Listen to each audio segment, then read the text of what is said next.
ternyata nggak premium dan iklannya suara saya sendiri. Lagi dengerin, terus iklannya kayak mau beli ini. Suara gue, ih, udah malu banget.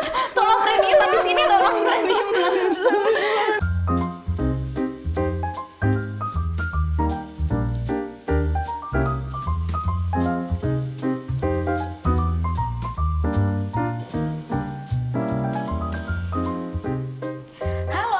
Bazar Indonesia, aku Prilatu Konsina, dan kali ini berbeda kehadiran aku di sini karena biasanya aku ditanya-tanya, tapi kali ini aku dikasih tugas untuk nanya-nanya. Dimana karena kita sekarang ada di round table discussion yang diadakan bertepatan dengan edisi tahunan movie issue-nya Harper's Bazaar Indonesia. Jadi sebenarnya aku lagi deg-degan banget ya karena narasumber aku ini luar biasa banget. Karena payung besar movie issue tahun ini itu adalah tribute to genre.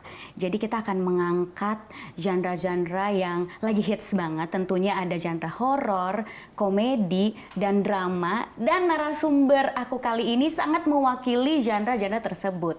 Di sebelah aku kita bisa lihat sekarang ada Kak Aco. Yeay. Dan ada juga Kak Sabrina. Dan pastinya ada sutradara saya nih, saya izin nggak reading hari ini. Dianya ada di sini, ada Pak Awi Suryadi. Ini Pak apa Kak ya kalau di sini ya Pak. Dan ini hari ini spesial banget ya karena baru kali ini aku melihat Kak Aco wawancara nggak pakai kaos akhirnya ya. Alhamdulillah ya. Karena mengikuti fashion Harper Bazaar ya Kak ya. Iya, tadinya mau pakai samurai cuma nggak boleh. Jadi saya bilang udah saya tangan kosong hari ini. Udah yang penting kelihatan ganteng dan iya, dan lebar. Enggak dong. Tapi gue suka. Maksudnya jadi kayak ini bukan yang biasa gue pakai, jadi kayak pengalaman baru aja. Mungkin nanti kalau ngederek pakai baju gini outfitnya. Enak sih, adem. Seru. Enak ya. Ini boleh loh makan-makan. Kita di sini konsepnya santai aja ya. Walaupun fashionable tapi tetap santai-santai. Nah, aku mau mulai pertanyaannya dengan pertanyaan yang paling enteng dulu. Katanya sih paling enteng ya di sini ya. Tapi nggak tahu enteng atau enggak. Cuma aku ngelihat di sini katanya, kata informasi, semua narasumber yang di sini tuh dari kecil itu belum kepikiran mau terjun di industri film. Boleh ceritain nggak sih waktu kecil tuh kepikiran nggak pengen terjun ke industri film atau kepikiran nggak mau jadi sutradara? Boleh siapa dulu yang jawab? Mas Adi. Boleh. Sebenarnya sih kepikiran karena orang tua saya kan pengusaha bioskop. Jadi saya dari kecil tuh memang hobi banget nonton film. Kalau teman-teman hobinya mungkin main Nintendo, main gundu, saya tuh dari kecil memang maunya ke bioskop, nonton trailer aja hobi banget. Ngeliatin poster film itu juga seneng banget. Jadi dari kecil sih pengen banget terjun ke film, tapi tentunya belum ngerti kan sutradara ngapain. Ngertinya cuma jadi pemain, nggak pernah pengen jadi pemain. Cuma kayak film ini siapa sih yang buat, siapa sih yang ngarahin, itu belum ngerti. Nah cuma waktu sekolah, karena usaha papa saya sebagai bioskop tuh jatuh, dia kepahitan lah dengan dunia perfilman. Jadi waktu saya bilang saya mau terjun ke film, dia nggak terlalu menyetujui. Makanya saya akhirnya sekolahnya lulus sebagai teknik sipil. Jauh banget ya. Teknik sipil sekarang jadi director film horor gitu. Jadi sebenarnya Pak Awi dari kecil kalau ditanya emang udah tahu maunya di film hobinya gitu hobi ya? film, tahu sutradara, belum ngerti sutradara itu ngapain ya, tapi memang hobinya hobi film, hobinya nonton. Tapi kalau ditanya sama orang tua, cita-citanya jadi apa? Nah, saya tahu saya pengen jadi filmmaker tuh mungkin kuliah tahun pertama gitu. Oh, kalau pas masih kecil kayak nggak Ya, tahu, nggak yang tahu, penting cuma suka film aja gitu ya? Nonton aja, betul. Oh, kalau Kak Sabrina sendiri gimana? Oh, dulu nggak kepikiran sih, film tuh kayak jauh banget lah dari opsi pekerjaan yang dikira bisa dijalanin gitu ya. Pas kecil tuh aku suka gambar, jadi kepikirannya kalau gambar arsitek, kalau ini desainer gitu. Jadi ya masuk kuliahnya pun DKV waktu itu gitu. Tapi memang dari SD tuh suka banget kalau ada kegiatan drama. Di sekolah kan suka tuh bahasa Indonesia drama gitu kan. Gitu tuh aku suka banget. Tapi kayak untuk jadi profesi tuh kayak jauh banget gitu. Jadi nggak kepikiran, setelah lulus kuliah malah kecemplung ya di PH. Jadinya gini industri film kerjanya gitu. Iya sih, karena kalau dari kecil terus kita ditanya pasti nggak ada yang kepikiran mau terjun di industri film, pasti mau jadi dokter atau pilot gitu-gitu kan. Kalau Kak Aca mau jadi apa? Camat sebetulnya. Enggak lah. Cuma bisa sih. Bisa sih. Meskipun bisa ya. Gitu. Cuman maksudnya kalau untuk jadi sutradara atau yang di industri film sih kayaknya sama Sabrina, itu jauh banget sih untuk kepikiran ada di situ tuh. Yang paling mungkin sih waktu itu kepikirannya cuman karena gue suka berteman dengan orang yang lucu-lucu, suka nonton komedi. Yang paling kepikiran itu sebetulnya pengen punya grup lawak. Karena saat di tahun 90-an itu, pelawak itu nggak kayak sekarang yang bisa stand up comedy gitu kan. Semua punya grup. Iya kan, ada Bagito. Terus penyiar SK tuh ada Komeng sama Ulfa, itu dulu di Radio SK lucu banget. Jadi kayak antara penyiar dan pelawak tuh buat gue itu kayak profesi yang paling keren banget. Dan kayaknya seru kalau misalnya bisa punya grup lawak. Sebatas itu aja sih. Karena kalau misalnya ada acara-acara porseni dulu namanya, Pekan Olahraga dan Seni di sekolah. Aduh maaf saya tua banget. Ya kalau sekarang kan pensi ya, kalau dulu porseni. Nah, tentu saja saya tidak bakat di olahraga. Itu tentu gitu. Jadi saya larinya ke seni gitu. Nah di seni itu ada ruangnya karena banyak teman-teman tuh yang malu untuk tampil gitu kalau ngambil kayak porsi-porsi jadi main drama atau sementara kalau gue ya kayaknya karena di olahraga gue nggak mungkin kepake, di seni kayaknya gue bisa deh, gue cukup suka ngelawak, jadi kayaknya ngumpulin teman-teman yang punya minat sama, terus kita bikin cerita lucu-lucuan aja gitu buat pentas-pentasan. Jadi ngerasa seru aja kalau berteman sama yang lucu-lucu gitu, kayak happy kayaknya aja. Happy gitu hari-harinya. Jadi awalnya bikin cerita aja buat pentas, abis itu tiba-tiba masuk deh ke industri film gitu. Nggak langsung sih, karena awalnya stand up comedy dulu kan. Tetap film itu hal tetap yang jauh ya? Jauh banget sih, karena buat kita kayaknya film tuh kayaknya hanya orang-orang yang punya skill tertentu dan berada di circle tertentu deh yang bisa ada di situ. Karena kayaknya persaingannya berat banget zaman dulu kan. Kalau sekarang kan kayaknya dengan adanya sosial media bahkan orang itu bisa bikin panggungnya sendiri. Jadi produser tuh malah bisa ngelihat potensi kita.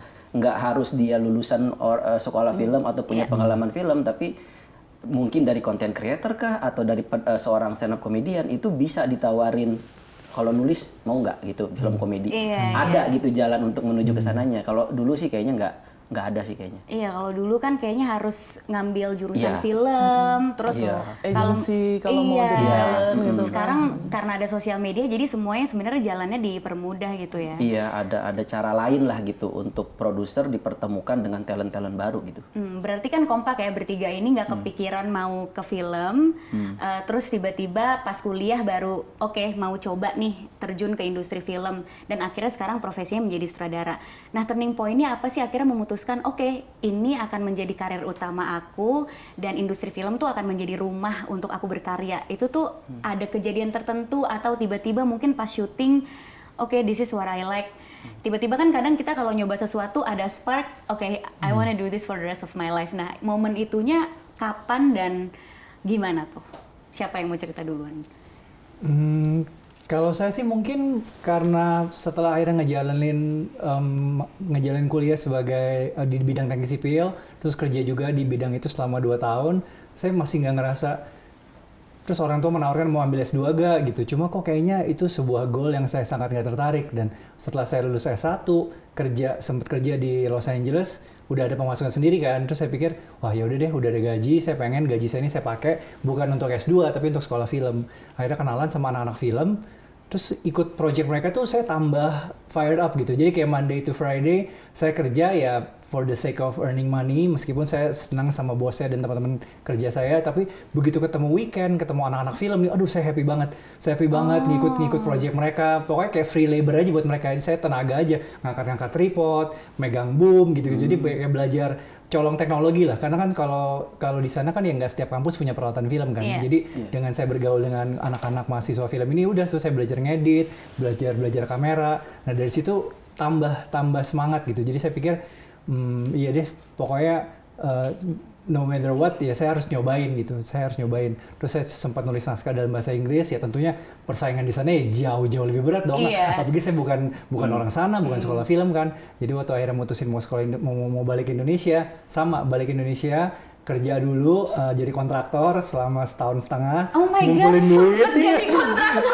kontraktor dulu, ngumpulin duit, terus ketemu teman-teman yang hobi film juga, ya udah deh kita kumpulin duit pada saat itu 3 miliar berempat masing-masing, jadi ngumpulin 750 juta, kita bikinlah film pertama. Oh iya? Gitu, iya. Jadi modal patungan aja dan modal nekat patungan aja. Kita nggak ngerti produksi, kita nggak ngerti promosi, nggak kenal 21, nggak kenal siapa basically.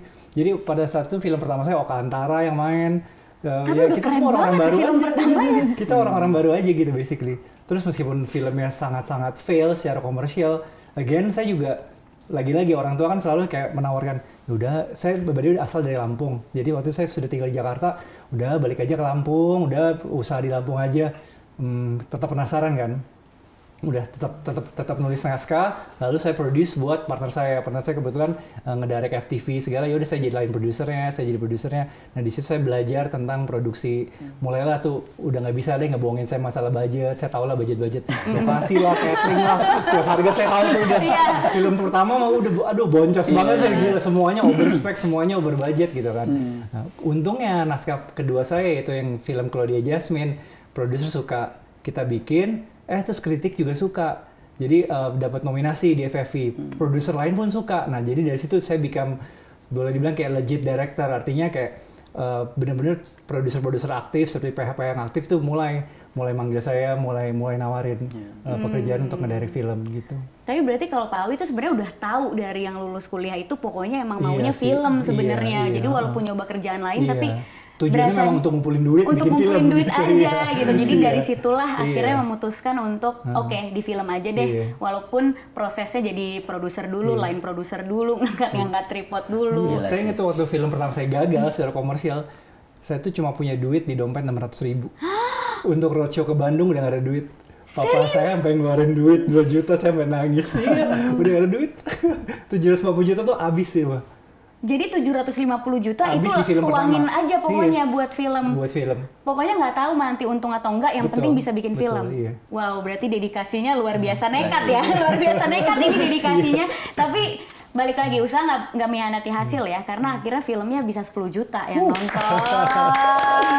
Film horor terlaris gitu ya di Indonesia karena ternyata perjuangannya berat banget gitu ya, dan ini kan mungkin banyak yang nggak tahu ya Pak Awi perjuangannya kayak apa, dan ternyata emang udah dari kecil memutuskan pengennya terjun di dunia film. Kalau Kak Sabrina sendiri ada gak momen yang akhirnya ngasih spark gitu terus kayak oke, aku maunya ngedirect aja gitu? Again pas kuliah di kafe sebetulnya kan ada beberapa tugas yang audiovisual juga kan, jadi kayak bikin video pendek gitu.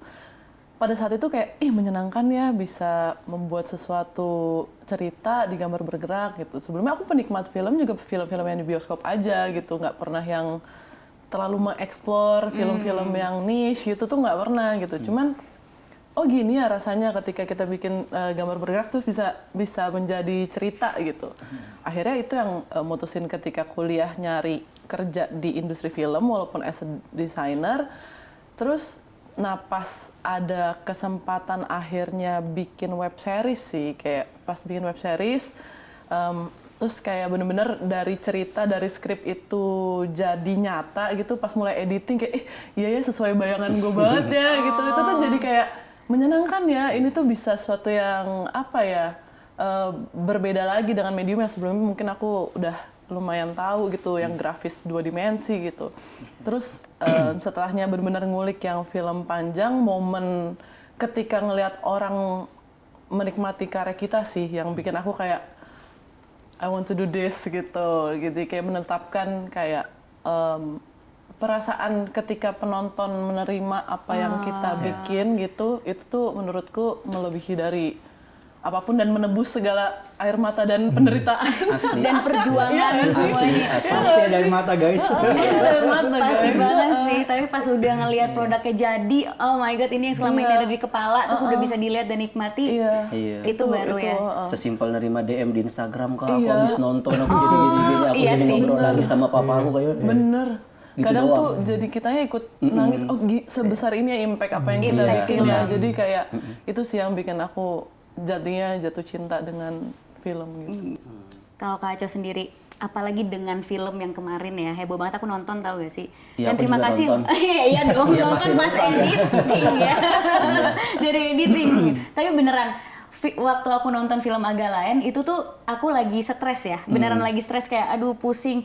Terus yes ada film komedi, aku pengen ketawa-ketawa aja. Terus beneran ketawa dari awal film sampai pertengahan, karena pas udah pertengahan ke akhir sedih aku. Iya, Loh iya. kok aku nangis ya? Jadi kayak ini filmnya kan harusnya lucu. Jadi kayak ngebuat aku tuh bener-bener terhibur banget, mendapatkan sesuatu gitu pas nonton. Apakah momen ngelihat penonton kayak gitu juga jadi alasan untuk jadi sutradara gitu? Iya itu pasti, cuman itu kan terasanya setelah jadi. Setelah jadi. Nah cuman kalau yang awal-awal itu memang bedanya kalau gue memang agak diceburin sih ke sini. Dijebak ya? Bukan dijebak, jadi kayak mau coba nggak gitu. Terus nekat juga? Iya nekat juga.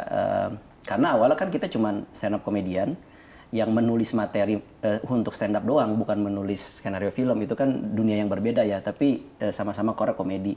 Nah cuman awalnya itu justru kan gue sebagai pemain dulu, lama jadi pemain dulu, jadi mulai tahu oh kalau syuting tuh diambilnya adegan berulang-ulang ya, ada yang dari sini, ada yang dari situ. Kan kita syuting bareng series. Jadi kayak Aco kan pernah cameo juga. Iya, pernah juga di filmnya Mas Awi gitu. Kita berdua jadi dokter loh. Nah, justru dari yang menjadi aktor itu yang ngeliatin, ih seru juga ya, suka nongkrong di kursinya sutradara, lihat-lihat dia tuh ngapain sih gitu. Nah, terus di tahun 2019 kesempatan pertama buat nulis tuh datang dari sebuah PH gitu ya untuk nulis film komedi. Ya udah, awalnya nulis skenario doang, sama main juga di film itu. Bukan untuk ngedirect? Bukan, belum. Nah setelah itu baru tuh diajak Ernest buat bantuin di film-filmnya dia sebagai komedi konsultan. Karena orang yang gua kenal yang sudah bersentuhan dengan dunia belakang layar tuh cuma Ernest. Teman-teman gua lain nggak ada yang di di industri ini. Oke. Jadi kayak diajak untuk sebagai komedi konsultan, nah itulah gue jadiin momen untuk belajar saat prep tuh orang ngapain ya. Oh sutradara tuh ternyata bikin block shot, oh buat nentuin nanti shot-shot apa yang mau diambil. Terus treatmentnya apa segala macam, oh ini yang disiapin. Meskipun saat itu tanggung jawab gue cuman mendevelop skripnya Ernest di sisi komedinya saja. Menajamkan komedinya saja gitu. Nah 3 film sama dia, barulah ada kesempatan dari Starvision waktu itu. Nawarin, mau nggak kalau misalnya skrip yang kali ini lu direct sendiri gitu. Oh ya kalau misalnya Bapak percaya, ayo gitu. Cuman saya belum pernah ngedirect apa-apa nih Pak gitu. Nggak apa-apa, ini kita coba sama-sama, nanti kita evaluasi sama-sama. Ya udah kita coba dan itu baru syuting 3 hari PSBB, COVID. Wah, jadi kayak gue stresnya kayak aduh gue bikin rugi perusahaan gitu. Langsung kayak gitu kayak jadi kayak aduh gue kayak salah nih kayak harusnya gue main film doang gitu. Cuman pas udah nyobain 1 film, 2 film makin membaik di gara-gara warisan, jumlah penontonnya makin membaik dan mulai ketemu penonton yang lebih luas itu pas dia agak lain, di situ baru ngerasa kayak oh sebetulnya ini hanya perlu dijalanin aja karena ya kita berproses aja pada akhirnya film akan menemukan penontonnya sendiri gitu. Sambil kita ngeraba apa sebetulnya cerita yang bisa bikin orang tuh tersentuh gitu. Jadi ya disitulah proses belajarnya. Nah pas setelahnya baru tuh ngerasain yang kayak tadi, oh ternyata banyak ya, orang tuh tersentuh hanya gara-gara yang menurut kita itu sederhana nggak sih, tapi kok orang ternyata ke impact banget dalam hidupnya gitu. Jadi kayak seru juga ya. Padahal film yang gue bikin film ya ketawa-ketawaan doang gitu sebetulnya, tapi ada part-part yang ternyata orang juga relate dan ingat gitu. Jadi kayak senang juga, seru kayaknya. Sama kerjaan gua kan dulu IT ya. IT tuh hasil kerja kita jauh banget lagi nih teknik sipil, DKV IT. IT tuh produknya dinilai berdasarkan hal yang saintifik gitu, benar atau salah gitu. Jadi kredibilitas kita, kemampuan kita dinilai dari software yang kita bikin. Ya ini error apa enggak, true or false gitu. Kalau di IT tuh cuma mengenal 2 bahasa biner itu doang gitu. Sementara film tuh nggak ada benar nggak ada salah. Luas banget spektrumnya. Iya, jadi kayak kita bikin sesuatu yang nggak ada benar nggak ada salah. Jadi kayaknya menarik gitu karena penilaian satu orang bisa berbeda dengan orang yang lain. Nah ini dunia yang menurut gua, wah ini lebih liar sih dari teknik gitu. Jadi kayaknya kalau misalnya gue bisa ada survive aja di sini, nggak usah dia menaklukkan, survive aja di sini, itu akan bisa jadi satu achievement baru gitu dalam hidup. Karena boring juga waktu itu kan kayak ngerjain hal yang sama terus meskipun gue suka karena depan komputer terus gitu. Cuman lama-lama oh kayaknya ini tempat sesuatu playground baru yang kayaknya nggak ada ujungnya karena film tuh itu tadi nggak ada benar nggak ada salah dan ceritanya relevansinya akan ngikutin perkembangan zaman. Jadi kayak nggak ada berhentinya gitu. Emang iya sih, kerja di industri film tuh setiap hari ada aja kejutannya gitu kan. Film yang kita rasa kayak ini bakalan laku, tiba-tiba enggak. Tapi film yang kita nggak nyangka-nyangka tiba-tiba disukain sama semua orang dengan penonton yang luar biasa gitu. Jadi kita juga sebagai individual tuh terus berkembang, mencari apa yang kira-kira bisa relevan gitu ya di masyarakat. Nah, tantangannya apa sih pas akhirnya udah jadi sutradara, udah sama-sama memproduksi film yang udah ada marketnya gitu ya. Dan kalau misalnya orang ngelihat, ih sutradaranya Awi, sutradaranya Sabrina, sutradaranya Aco, mereka udah percaya gitu. Sebenarnya udah dapat kepercayaan itu. Nah tantangannya apa setelah akhirnya udah melewati segala proses dan udah sampai di titik ini? Apa sih tantangannya jadi sutradara di Indonesia gitu? And how you guys tackle it? Nah itu tuh susah tuh, maksudnya gara-gara ada sosial media orang tuh jadi lebih bisa nge-reach kita gitu. Iya sih, bully gampang gitu ya, jadi tinggal ketika komen. kita bikin apa salah, oh ini langsung Iya di-mention sih. langsung, wah langsung kepikiran tuh ada. Harusnya gue gak ada deh kan itu dulu. Sering kali kalau dulu kan kita nggak ada sosial media, ya udah bikin aja kan. Bikin aja, nggak didengerin secara langsung gitu. Sekarang ya. tuh orang bisa DM, orang bisa ngomong, bisa bikin blog review panjang lebar, dikulitin kita. Serius ada blog review panjang lebar itu juga ada? Ya banyak kan kritikus film biasanya Oh dia. iya ya bener. Dan bener lagi yang dia bilang gitu. Kayak aduh bener lagi gitu. Harusnya gue kepikiran nih Iya gitu ya. gitu. Cuma di satu sisi kayak jadi, ya ini jadi belajar juga gitu. Cuman impactnya tuh langsung bener-bener dilempar depan muka. Nih lu bikin tuh kemarin, lu harusnya nggak begini nih. Ini nih menyinggung ini banget nih. Ya, apalagi komedi kan, komedi selalu makan korban gitu.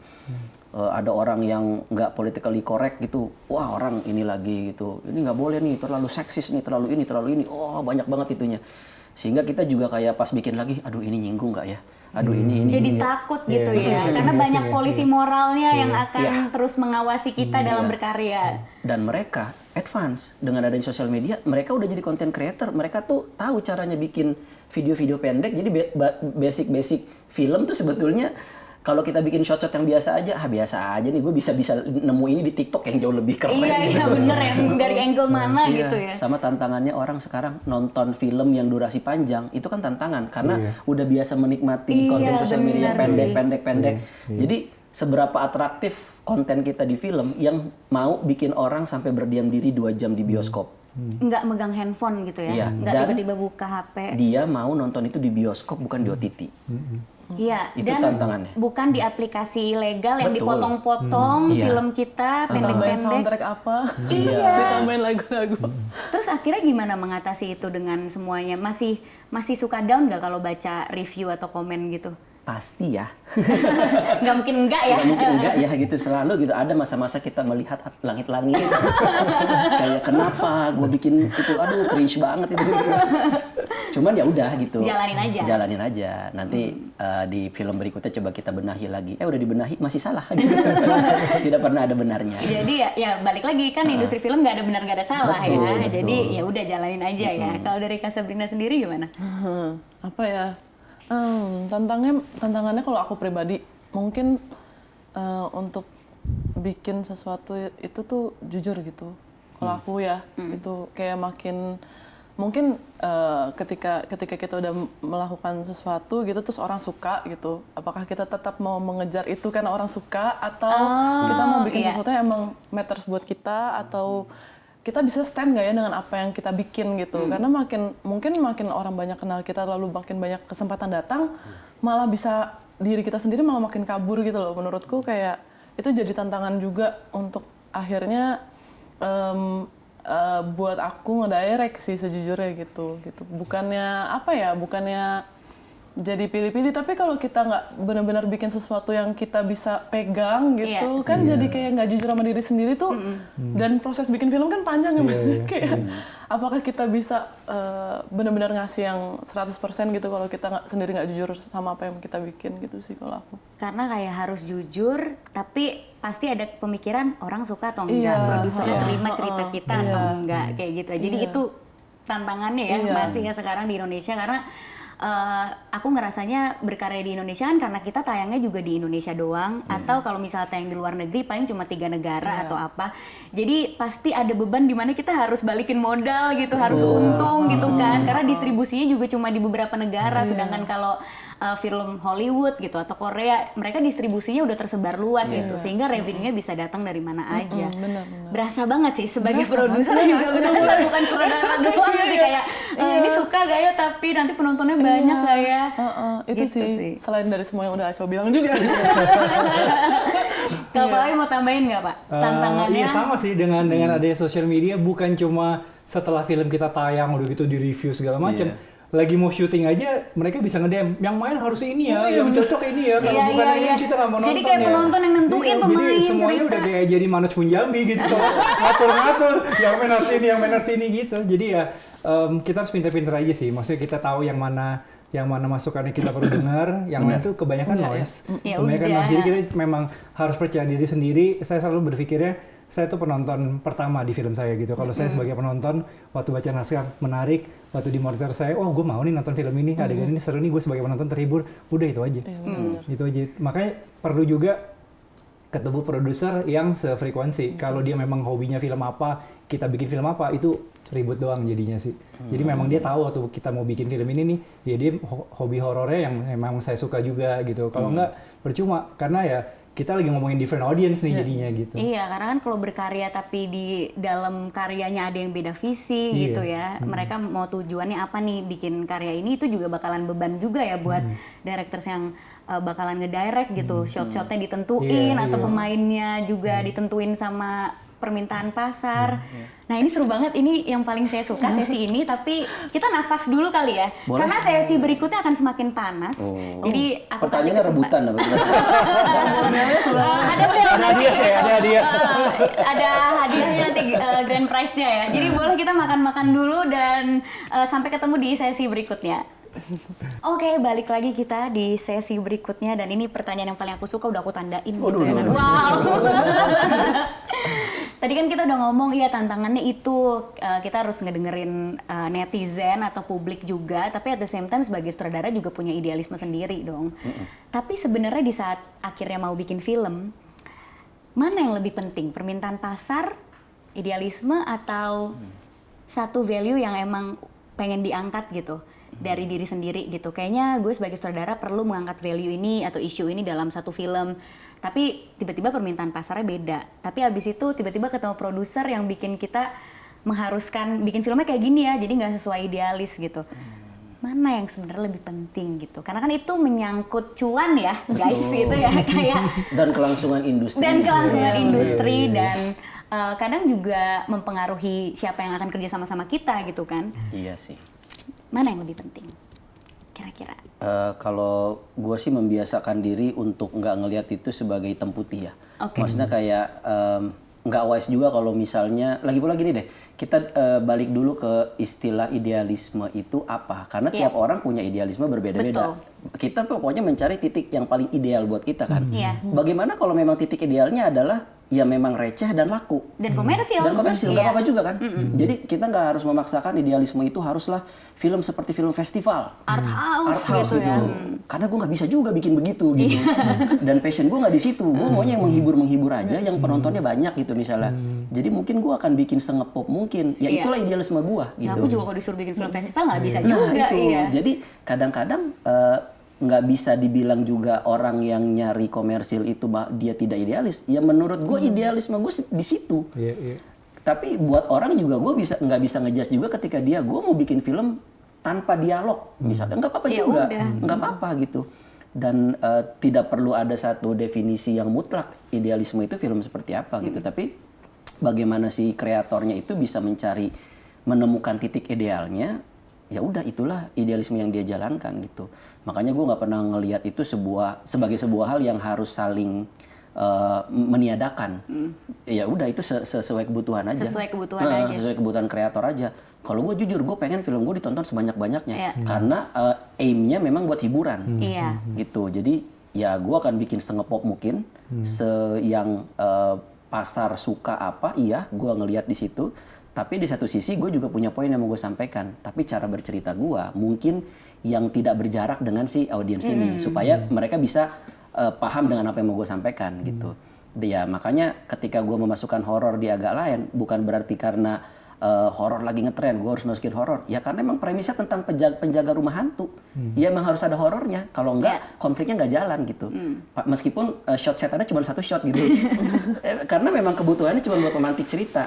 Terus kenapa gue masukin drama? Ya karena buat payoff semuanya ada di situ gitu. Alasan kenapa karakternya harus melakukan itu gitu kan. Jadi memang sesuai kebutuhan aja. Kalau mungkin nanti setelahnya gue nggak ada horor, ya berarti emang nggak gue butuhkan gitu. Duh, makasih banget loh udah ngomong itu. Ya karena memang gue juga nggak bisa bikin film yang begitu gitu. Iya, karena kadang di industri ini tuh kita dikotak-kotakin gitu ya. Betul. Yang komersil berarti nggak idealis Iya. dan nggak bagus gitu. Sedangkan yang festival atau apa berarti nggak laku gitu. Padahal menurut aku itu tergantung formula masing-masing aja gimana kita bikin film gitu. Dan banyak juga yang kayak Prilly lo tuh bikin film emang tujuannya komersil terus ya, kapan bikin film yang sesuai idealisme lo? Sedangkan aku yang kayak Ya inilah idealisme. apa ya idealisme gue? Apakah gue kurang film nih sampai gue nggak tahu idealisme gue apa? Karena jujur aku kan bukan sutradara ya, aku lebih ke produser gitu. Jadi aku menikmati film itu nggak ngerti aku shot atau apa. Tapi aku bisa menikmati film itu atau enggak. Jadi idealisme aku adalah di saat aku nonton filmnya aku seneng, aku suka, aku ketawa. Ya ini idealisme aku. Ternyata komersil gitu.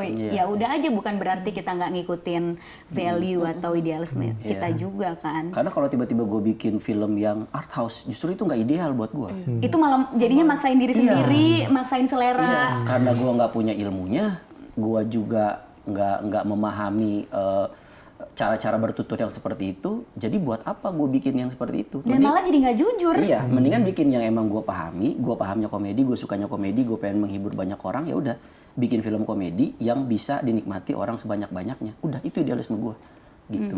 Jadi ya udah, kalau ditanya kapan bikin film idealis, udah itu. Iya. Itu idealis gue loh. Gitu. Paling batasan gue adalah make sense atau enggak. Itu kayaknya batas nalar aja. Jadi jangan sampai gue bikin hal yang bikin orang bertanya-tanya, kayaknya nggak make sense aja begitu. Karena gue sendiri kalau nonton film pasti keganggu kalau misalnya dalam ceritanya nggak mungkin deh kayaknya orang kayak gitu. Jadi kayak, realis ya, harus iya, realis. Untuk saat ini kayaknya gue lebih nyaman bermain di situ karena gue ngerasa itu yang gue mampu dan itu dekat dengan gue. Jadi pertanggungjawabannya bisa lebih baik ketimbang melakukan hal yang kita jauh gitu, nggak terlalu paham. Ya mungkin nanti pelan-pelan lah kalau mau explore genre lain misalnya, tapi nunggu dulu Atau cara lain, atau cara bertutur bikinnya lain gimana. ya. Cuman jangan sampai itu dilakukan hanya karena pengen pembuktian gitu. Jadi kayak gue nggak butuh pembuktian apa-apa, gue butuh penonton. Iya sih, benar. Karena kalau nggak ditonton ya jadi useless. Buat apa karyanya juga kan? Kalau Pak Awi gimana Pak? Karena kan Bapak juga menyutradarai IP yang besar gitu kan Pak. Dari mulai Danur udah ada bukunya, udah ada fansnya, terus tiba-tiba KKN udah terkenal banget di Twitter, terus tiba-tiba ditawarin nih, oke, Awi Suryadi direct gitu. Gimana Bapak ngelihatnya gitu? Apakah perlu menuangkan idealisme dalam cara bertuturnya atau ya udah ngikutin aja, kira-kira orang sukanya kayak gini kok gitu? Soalnya sebenarnya kalau dibilang ngikutin kemauan market, kita nggak tahu market maunya apa. Iya. Nggak ada yang tahu. Kalau semua tahu, semua orang udah bisa bikin film box office kan. Iya. Terus saya sebagai sutradara dan MD sebagai perusahaan film yang pernah bikin film 10 juta penonton, abis itu film saya nggak 10 juta loh, abis itu film saya 1,5 juta.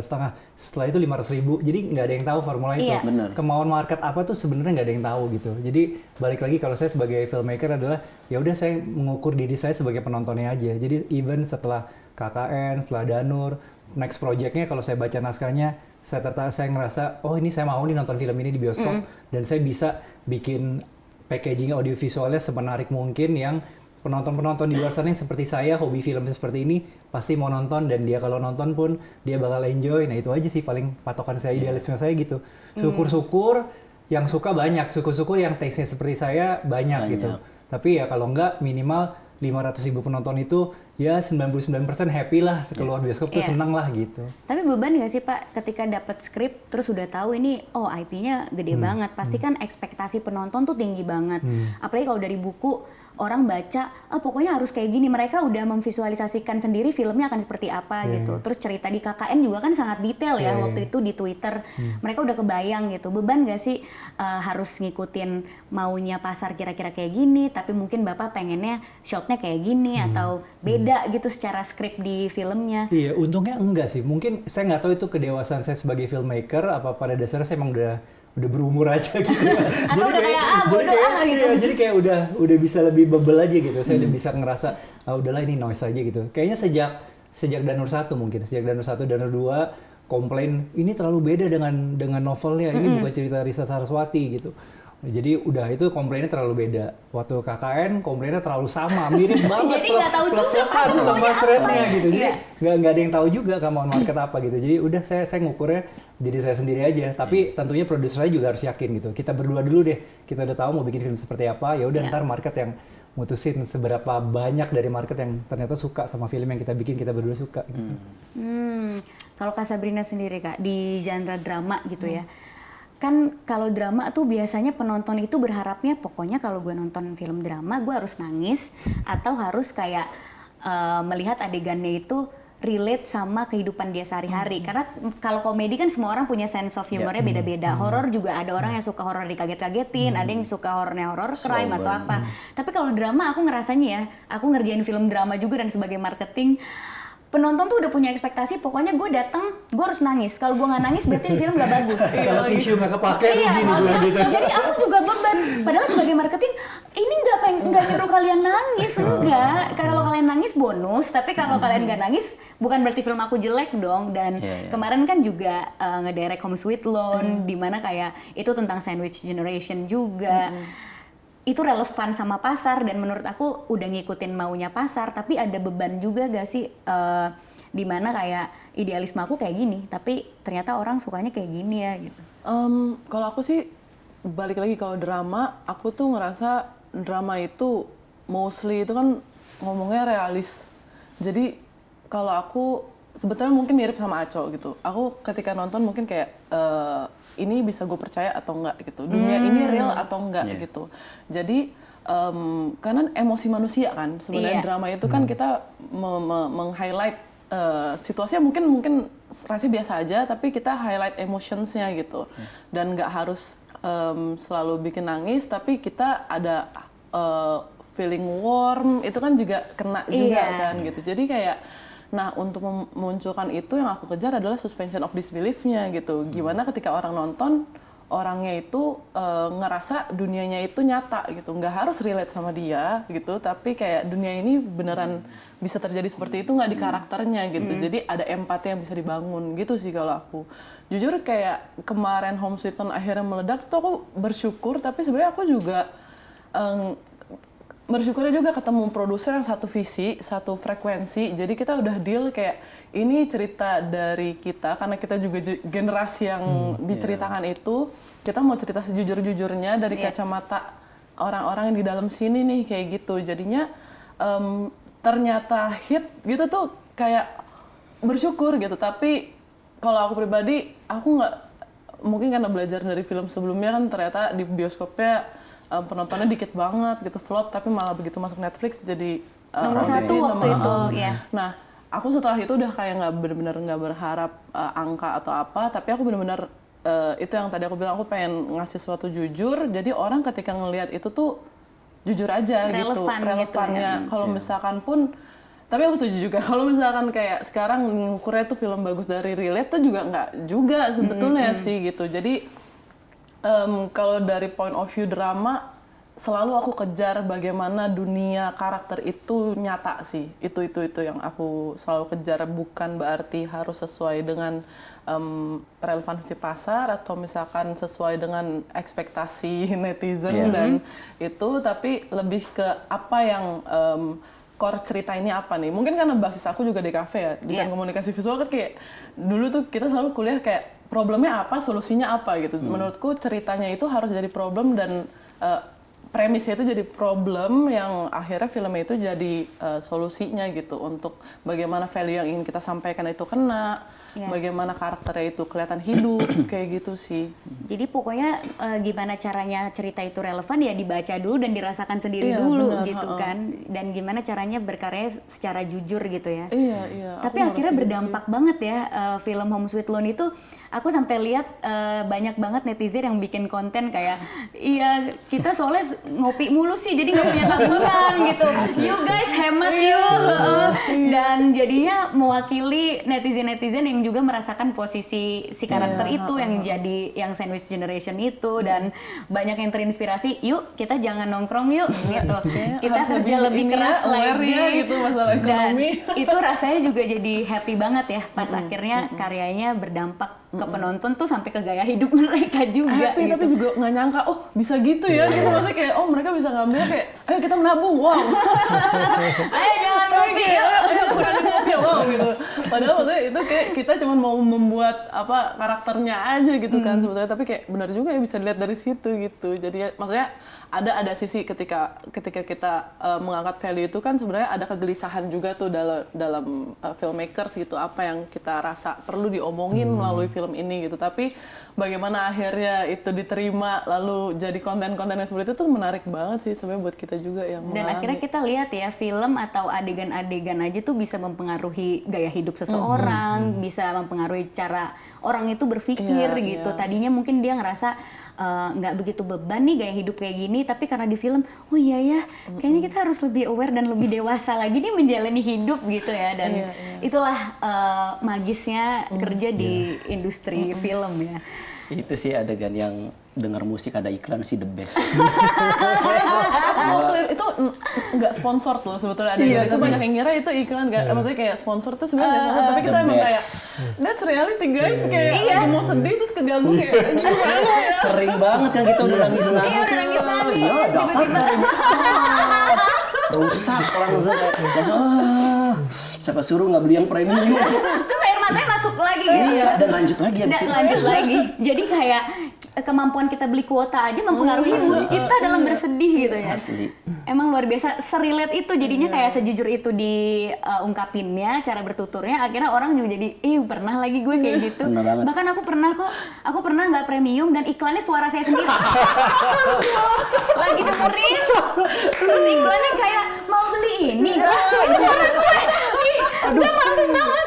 Tolong premium habis ini, tolong premium langsung. Jadi Distract diri sendiri. jadi aku pun relate gitu sama adegan itu. Ya ampun, sumpah aku pernah, walaupun iklannya diri sendiri ya. Itu the best sih. Itu the best banget. Oke, kita akan menikmati roti-roti ini lagi sebelum lanjut ke sesi berikutnya. Tapi terima kasih loh, itu jawabannya sangat menginspirasi dan pasti banyak yang nggak tahu juga, oh gitu ya ternyata dilema-dilemanya jadi sutradara di Indonesia yang dimana produsernya adalah netizen yang sangat budiman ini. Jadi ketemu lagi nanti di sesi berikutnya. Oke, balik lagi bersama kita semua di round table discussion ini. Seru ya diskusinya gitu. Tadi kan di-mention sama Kak Sabrina gitu ya, ada film yang di bioskopnya angkanya kurang bagus, nggak sesuai target, tapi tiba-tiba pas di OTT malah nomor 1 gitu. Berarti kan ada perbedaan audiens antara orang yang mau beli tiket ke bioskop sama orang yang langganan OTT gitu. Ternyata nggak ketebak juga nih, nggak bisa dibaca juga marketnya. Nah sebagai filmmaker tuh gimana sih ngelihat keberadaan si OTT ini gitu? Apalagi sempat ada perubahan besar-besaran pas COVID, OTT jadi tiba-tiba banyak banget, terus semua orang jadi berkarya di OTT. Gimana kita sebagai sutradara tuh ngelihatnya sebagai sebuah opportunity atau ini sebagai tantangan juga? Ya memang berat sih itu karena kita harus bisa bikin film yang orang mau nontonnya di bioskop. Yang enggak, karena sekarang jujur aja dari bioskop ke OTT tuh 3 bulan. Iya, Maksudnya jaraknya pendek. Nggak selama itu, kalau orang mau bersabar tuh sebetulnya bisa banget nunggu. Jadi kita harus bisa bikin cerita film yang orang tuh nggak sabar nunggu. FOMO ya, orang tuh FOMO gitu. Makanya ketika gue bikin komedi pun nggak bisa komedi yang komedi doang gitu, harus yang lebih festif gitu, yang mungkin orang ada experience-nya serunya kalau dinonton bareng-bareng sama teman-teman. Jadi ada pengalaman komunal yang bisa mereka nikmati kalau ditontonnya bareng-bareng. Instead of nontonnya sendiri di rumah gitu.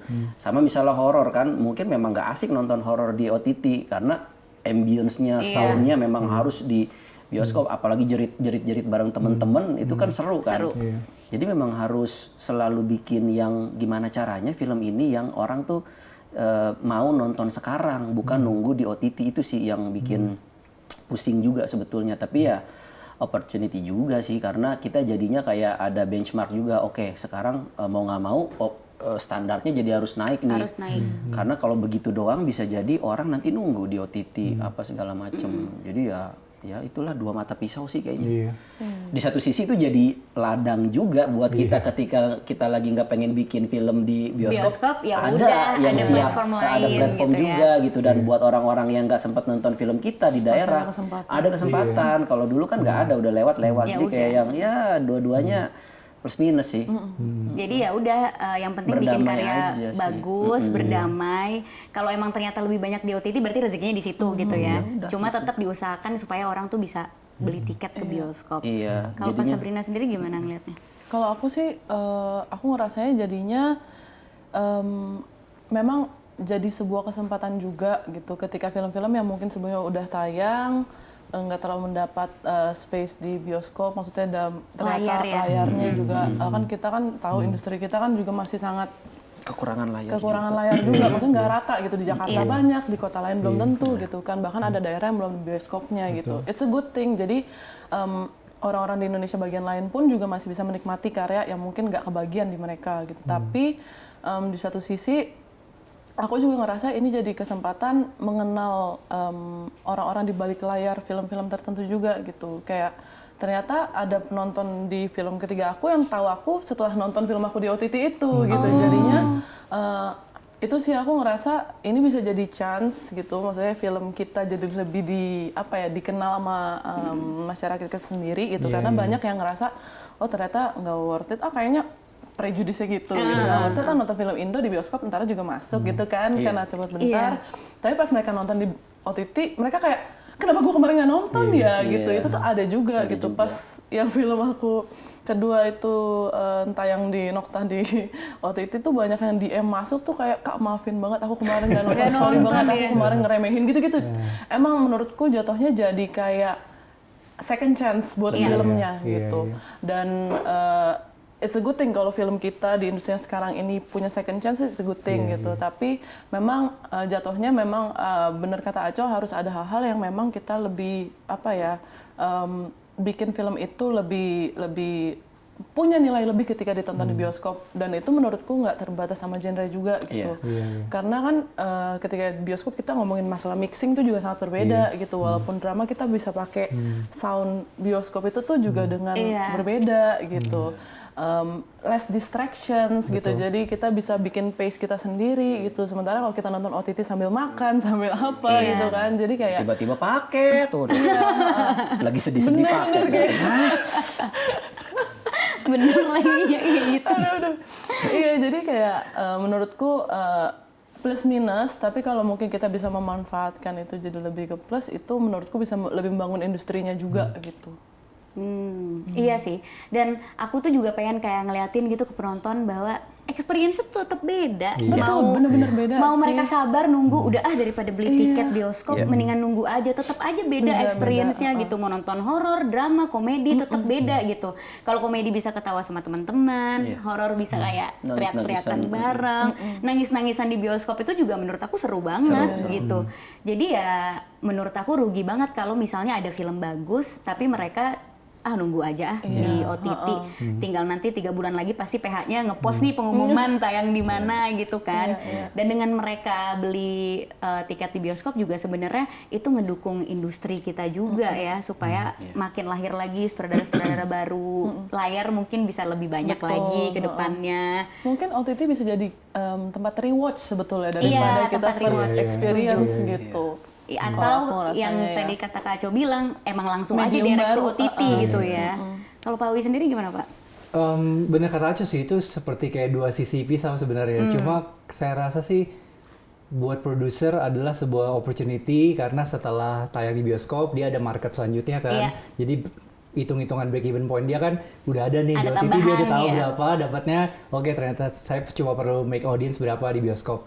Terus kalau saya ngeliatnya sih sebagai filmmaker juga harus bisa kita jadikan sebagai opportunity. Kenapa? Karena kan kita tahu lah kalau market Indonesia tuh nggak, produser kira-kira tahu di Indonesia yang laku misalnya komedi, drama, horor.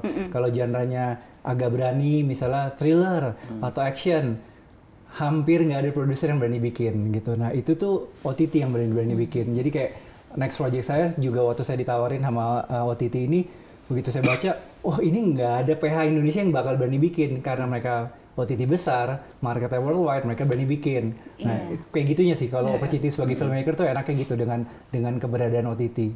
Terus juga market luar juga jadi lebih tahu film kita sih coy ya.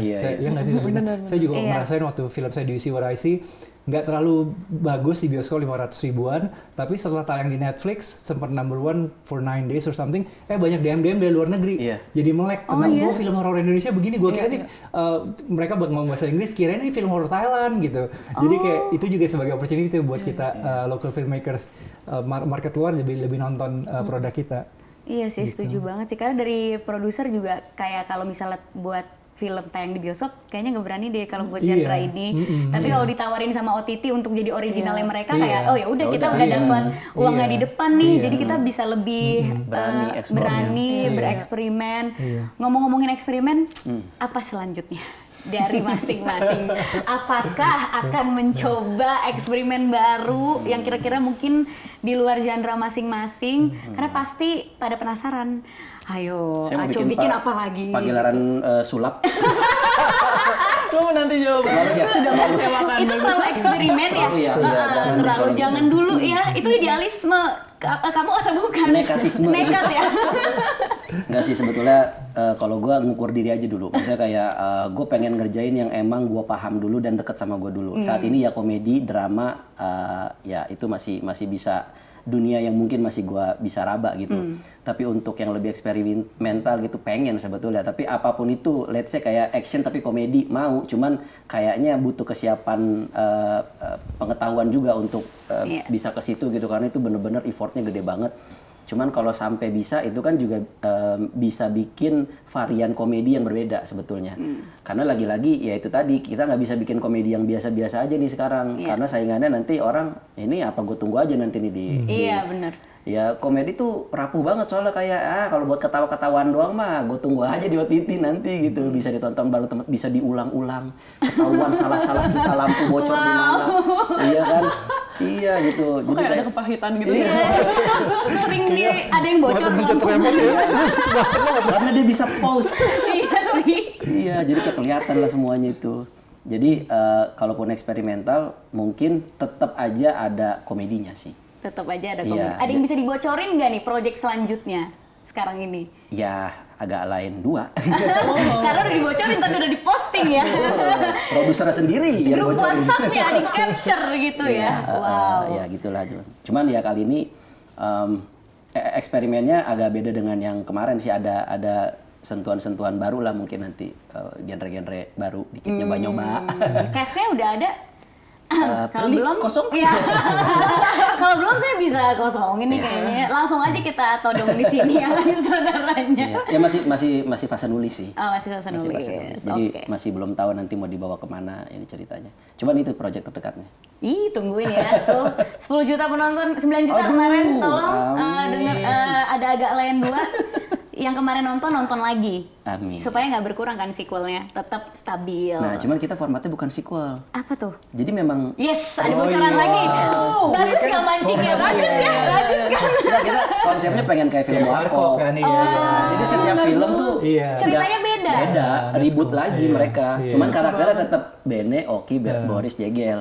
Pemainnya Tapi sama kan yang mainin? Namanya Oke. tetap nama yang sama, tapi bisa aja ntar tiba-tiba dia jadi penjaga Dunianya pintu tol. berbeda. Oh, pokoknya konflik profesi semua beda. Ceritanya selalu berbeda, jadi nggak ada kaitannya sama kemarin. Seru banget, jadi nggak bisa ketebak nih. Ini agak lain 2 apa nih kira-kira profesinya Dan saya kemarin? tidak perlu pusing mikir sequel. Iya benar. Pertama penjaga rumah hantu, yang kedua kira-kira apa ya? Ya bisa tungguin, jadi guys. penjaga gawang. Wah, kayaknya agak terlalu jauh kalau nggak itu bisa ya. berempat ya jaga Nggak gawang ya. bisa.